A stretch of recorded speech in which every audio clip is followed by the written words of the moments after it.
Good morning, Darren Couch here, Berkshire Hathaway Innovative Real Estate. Hope you're doing well. Um, let's see if I can go to full screen here and just kind of take a look here. There we go. Hope you're doing well. I wanted to hit some DMAR stats and get those out to everybody. What I'm going to review right now is the last year, current through January of 2018, showing what's going on in the Denver marketplace. If you hang on, these are going to be abbreviated. I kind of parsed it down to about 8 pages, but if you'd like the full-on report, just let me know and I'm happy to email that to you. Let's just get started. Market overview. Average price sold year over year, almost 12% increase in value. Staggering numbers, really. Quite amazing. Median price also up.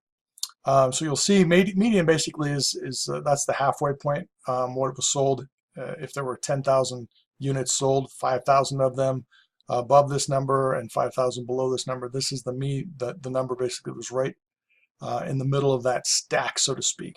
But if you average them all together, it comes out to 449. So that means that of the 5,000, let's just say that were above that median number, they were way above that number because they were able to bring it, the average up quite considerably. Single family 490 versus 416, and if you look at condos, it's 354 and 285 respectively. Some market insights to consider. We've all heard about the prolific number of people moving to the state. In the last 3 years, it's averaged about 90 to 100,000 residents. Last year was only 77, only, I put it in quotes. What we're starting to see, though, is that we're possibly actually getting more people, but we're also losing people who've been here for a while and they're getting tired of traffic, etc. We still have a deficit of homes in the marketplace. Right now, they expect that deficit to peak at about 32,000, which at current rates would take 10 years to correct that imbalance. Also, as you'll see, not only do regular buyers, and again, first-time buyers are about 32% of home sales, investor activity has been creeping up as well because there still are investor opportunities. Opinion. Well, just a quick review. One of the things that I find interesting about this page is, what does a median home look like? Well, again, let's say the 10,000 homes sold. Average size was 1742 square feet, 4 bedrooms, 3 baths, spent 14 days on the market, was built in 1982. It's kind of an interesting picture, actually. Not a brand new home, obviously, probably maybe not even refreshed. So it starts to tell you something about what's hitting the marketplace. And if you're curious about what your home would bring, because you're thinking, well, it's older, it needs this, it could use that, give me a call. We are seeing stuff that I swear wouldn't have sold 4 years ago hit the market, and people are imagining, hey, I'm a fixer. I've watched DIY Network, and I can lay into this house and make it my own. These things are happening, and those houses priced right are still moving very quickly. All right, let's scroll down to sort of like a graphic on how the median sales price. This is kind of cool. I love looking at this for a graphic's sake, because it shows at the beginning of the year a sort of steady climb until you get into the sort of like the peak month of, usually it's June or July, and home prices start creeping up, and then they sort of plateau. Sometimes they even dip in the fall, and then towards the end of the year, there's sort of like a little bit of a rush. Hey, I need to be somewhere else by the end of the year. I need to take care of some often it's an investment opportunity. I've been through that recently.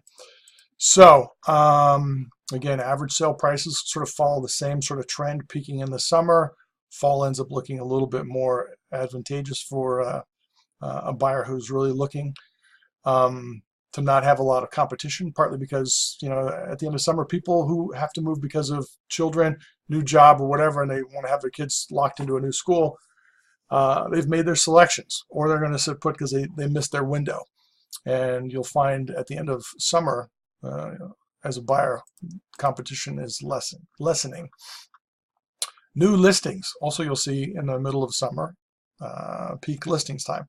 Right now, if you're considering listing, is a great time to consider it, because if you do have a little bit of work to do, let's say it's something that absolutely has to be done, you get a chance to bring contractors in, get it estimated, start to see what your home is going to be worth with that correction made, and get it on the market so that it sells at a peak time. Again, if you can sort of land on the market May, June, or July, you're in great shape.